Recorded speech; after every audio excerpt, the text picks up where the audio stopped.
Supreme कोर्टाने बैलगाडा शर्यतीवरची बंदी उठवली आणि संपूर्ण राज्यात आणि देशात एक आनंदाचं वातावरण निर्माण झालं. बैलगाडा शर्यत कोण भरवणार याकडे संपूर्ण राज्याचं लक्ष लागलं होतं आणि सांगली जिल्ह्याने हा मान मिळवला आहे. आत्ता आपण सांगली जिल्ह्यातील कवठेमंकाळ तालुक्यातील नांगोळे गावात आहोत आणि याच गावात बैलगाडा शर्यतीचं आयोजन करण्यात आलेलं आहे. उद्या होणाऱ्या 2 वाजता या बैलगाडी शर्यती होणार आहेत. याच ठिकाणी आपण आता आहोत. 1 किलोमीटरचं ही बैलगाडी शर्यती आहे आणि या मंडपापासून बैलगाडीची सुरुवात होणार आहे आणि आपण पाहू शकता संपूर्ण असा राऊंड मारून ती बैलगाडी शर्यत समोर असलेल्या द्राक्ष बागाच्या तिथे शेवट होणार आहे. आणि ही संपूर्ण बैलगाडी शर्यतीचं आयोजन केलेलं आहे. आपल्याबरोबर संदीप गिड्डे आहेत. त्यांच्याकडून आपण जाणून घेऊया नेमकं कशा पद्धतीचं आयोजन केलेलं आहे. मला एक सांगा, कशा पद्धतीचं आयोजन असणार आहे उद्या? पहिलं मला धन्यवाद सुप्रीम कोर्टाला द्यावं लागेल. सुप्रीम कोर्टानं ही जी काही बंदी आहे ते उठवण्यासंदर्भात निर्देश दिले.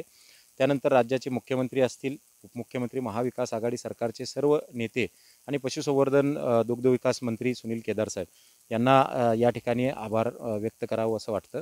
ही जी पहिली बैलगाडी शर्यत आहे. आमच्यामध्ये जरी उत्साह असला तरीसुद्धा थोडंसं कोरोनाचं सावट असल्यामुळं आमच्यावरती एक मोठी जबाबदारी आहे की कोरोनाचे सर्व नियम पाळून ही बैलगाडी शर्यत यशस्वी झाली पाहिजे. त्यामुळं आम्ही काही उपाययोजना केलेल्या आहेत. उदाहरणार्थ गावामध्ये आम्ही फक्त 50च प्रेक्षकांना त्या ठिकाणी परवानगी देणार आहोत आणि तसे पास जे आहेत ते आज आम्ही इश्यू करतोय. दुसरीकडं त्या ठिकाणी संपूर्ण गाव जे आहे हे लसीकरण करून घेण्यात आलेलं आहे. जे प्रेक्षक येतील त्यानंतर ज्या बैलगाडी सहभागी होतील तर गाडीवानाचं 2 लसीकरण डोस झालेले असले पाहिजेत. प्लस जे प्रेक्षक येणार आहेत त्यांचं पण लसीकरणाचा हे झाला असला पाहिजे, 2 डोस झाले असले पाहिजेत किंवा अँटीजन टेस्ट जे आहे, RT-PCR टेस्ट जे आहे, अँटीजन चालणार नाही. अशा पद्धतीचे आम्ही निर्बंध जे आहेत ते त्या ठिकाणी घातलेले आहेत. गावामध्ये जर विना मास्क कोण फिरला तर त्याला ₹200चा दंड आहे. परंतु दुसरीकडे उत्साह आहे. गावकरी उद्या गुड्या उभा करून या निर्णयाचं स्वागत करणार आहेत. सकाळी आता नोंदणीची प्रक्रिया संपलेली आहे. एक प्रतिकात्मक पहिली बैलगाडी शर्यत करण्याचा आमचा चंग होता आणि त्यामुळं आम्ही फक्त राज्यातील मानाच्याच बैलगाड्यांना याच्यामध्ये प्रवेश दिलेला आहे आणि आता त्यांची नोंदणीही पूर्ण झालेली आहे. माननीय तहसीलदार महोदय यांच्याकडं सीलबंद लिफाफा आमचा पोच झालेला आहे 48 तास अगोदर शर्यतीच्या. आता सर्व बैलांचं जे काही चेकिंग आहे तर फिटनेस हेल्थ चेकअप जो आहे तो सुरू आहे. राज्यातील 2-3 जिल्ह्यातील ह्या जे काही डॉक्टर्स आहेत ते चेकअप करतायत. माननीय तहसीलदार महोदय यांच्याकडं सीलबंद लिफाफा आमचा पोच झालेला आहे 48 तास अगोदर शर्यतीच्या. आता सर्व बैलांचं जे काही चेकिंग आहे तर फिटनेस हेल्थ चेकअप जो आहे तो सुरू आहे. राज्यातील 2-3 जिल्ह्यातील ह्या जे काही डॉक्टर्स आहेत ते चेकअप करतायत. उद्या या ठिकाणी म्हणजे प्रेक्षकांना कुठला त्रास होऊ नये यासाठी रुग्णवाहिका असेल, डॉक्टरांचं पथक असेल, त्यानंतर औषधांचं त्या ठिकाणी साठा आम्ही ठेवणार आहोत. पशुधनाला कुठल्या प्रकारचा त्रास होऊ नये यासाठी आपण पशुधनाची जी काही रुग्णवाहिका आहे ती या ठिकाणी तैनात केलेली आहे. जवळजवळ 7 ते 8 डॉक्टरांचं पथक त्या ठिकाणी आम्ही तैनात केलेलं आहे. आमचे स्वयंसेवक देखील असतील आणि विशेष म्हणजे ही बैलगाडी शर्यत जी आहे ही राज्यातील शेतकऱ्यांना, देशातील शेतकऱ्यांना ऑनलाईन पाहता येणार आहे. आमची सर्वांना विनंती आहे की प्रत्येकाला वाटते की बैलगाडी शर्यत आपण याची देहे याची डोळा बघावी, परंतु आपण कोरोनाचे नियम जे आहेत हे पाळले पाहिजेत. ओमायक्रॉनचं संकट जे आहे हे मोठं आहे. त्यामुळं आपण प्रत्येकाने नियम पाळले पाहिजेत. सोशल डिस्टन्सिंग असेल, मास्क असेल, ते सगळंच हे करतोय आपण. त्यामुळं आपण देखील आपल्या भावनांना आवर घालून ऑनलाईन या शर्यतीचा लाभ जो आहे फेसबुक असेल, यूट्यूब असेल ह्याच्या माध्यमातून घ्यावा असं आम्ही या ठिकाणी आवाहन करतोय. ट्रॅक आमचा पूर्णपणे झालेला आहे. याच्यामध्ये म्हणजे दगड वगैरे जो PWDनं चेकिंग केला त्या पद्धतीनं ट्रॅक ह्याच्या ठिकाणी तयार आहे. व्यासपीठ असणाऱ्या मोठ्या LED वॉलवरती ह्या बैलगाडी शर्यतीचं शूटिंग जे आहे ते आम्ही दाखवणार आहोत आणि ड्रोनच्या माध्यमातून सगळी दृश्य जी आहेत ते आम्ही चित्रित करणार आहोत. राज्यातील पहिलीच बैलगाडी शर्यत असल्यामुळं सगळ्या राज्यांना कशा पद्धतीने ही झाली बैलगाडीची एक मार्गदर्शक तत्वानुसार आदर्श बैलगाडी शर्यत कशी असावी हे आम्हाला एक राज्याला या ठिकाणी दाखवून द्यायचं आहे आणि तशा पद्धतीने आम्ही तयारी पूर्ण केलेली आहे. नक्कीच उद्या या बैलगाडी शर्यतीत ऑनलाईन कोण कोण सहभागी होणार आहे आणि बैलगाडी शर्यतीची प्रोसेस काय आहे परवानगीची? पहिला मुद्दा असा आहे की बैलगाडी शर्यत सुरुवात होण्यासाठी गेल्या 7 वर्षापासून आपण पाहतोय की अनेक जण आंदोलनं करतायत. तर त्यामुळे या चळवळीमध्ये ज्यांचं योगदान आहे, मग ते आमच्या शिवसेना पक्षाचे खासदार शिवाजीराव आढळराव पाटील असतील, शिरूर मतदारसंघाचे खासदार अमोल कोल्हेजी असतील त्यानंतर सुनील अण्णा शेळके साहेब असतील, त्यानंतर शशिकांत शिंदे साहेब आहेत, शंभूराज देसाई साहेब आहेत, आमचे नितीन बानुगडे पाटील साहेब आहेत, कोल्हापूर जिल्ह्याचे पालकमंत्री सतीश बंटी पाटील साहेब आहेत, त्यानंतर धैर्यशील माने साहेब आहेत.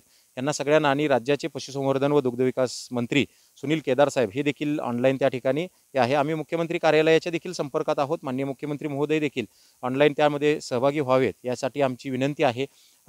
त्यामध्ये हे आहे. परवानगीच्या बाबतीमध्ये जर आपण पाहिलं तर एक बाऊ केला जातोय की ही परवानगी कुठेतरी क्लिष्ट आहे, कुठेतरी सिरियस आहे. आपण लक्षात घेतलं पाहिजे हे सगळे नियम जे आहेत हे नियम आपण याच्यामध्ये शेतकऱ्यांचं हित, प्रेक्षकांचं हित आणि पशुधनाचं हित डोळ्यासमोर ठेवूनच नियम केलेले आहेत. पहिलीच बैलगाडी शर्यत असल्यामुळं सगळ्या राज्यांना कशा पद्धतीने ही झाली बैलगाडीची एक मार्गदर्शक तत्वानुसार आदर्श बैलगाडी शर्यत कशी असावी हे आम्हाला एक राज्याला या ठिकाणी दाखवून द्यायचं आहे आणि तशा पद्धतीने आम्ही तयारी पूर्ण केलेली आहे. नक्कीच उद्या या बैलगाडी शर्यतीत ऑनलाईन कोण कोण सहभागी होणार आहे आणि बैलगाडी शर्यतीची प्रोसेस काय आहे परवानगीची? पहिला मुद्दा असा आहे की बैलगाडी शर्यत सुरुवात होण्यासाठी गेल्या 7 वर्षापासून आपण पाहतोय की अनेक जण आंदोलनं करतायत.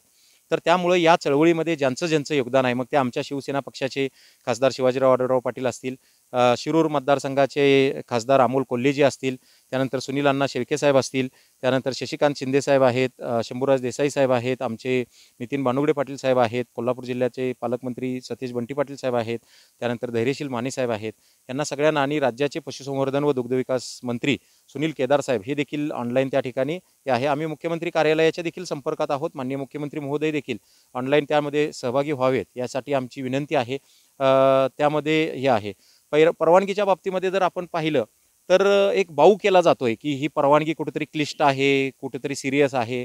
आपण लक्षात घेतलं पाहिजे हे सगळे नियम जे आहेत हे नियम आपण याच्यामध्ये शेतकऱ्यांचं हित, प्रेक्षकांचं हित आणि पशुधनाचं हित डोळ्यासमोर ठेवूनच नियम केलेले आहेत.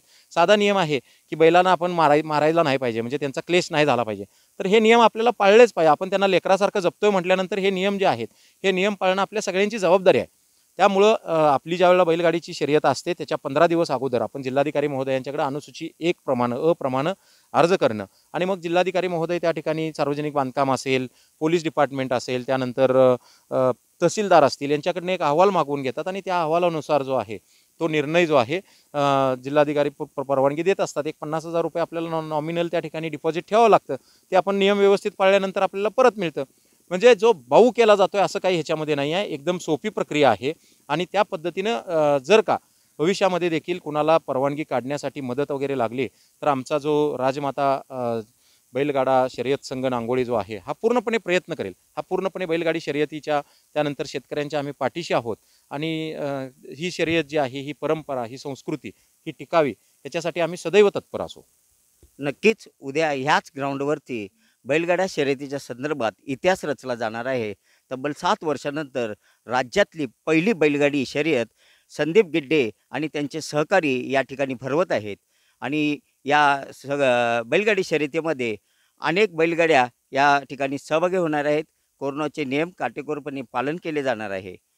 कॅमेरामन योगेश सोबत मी शंकर देवकुळे, TV9.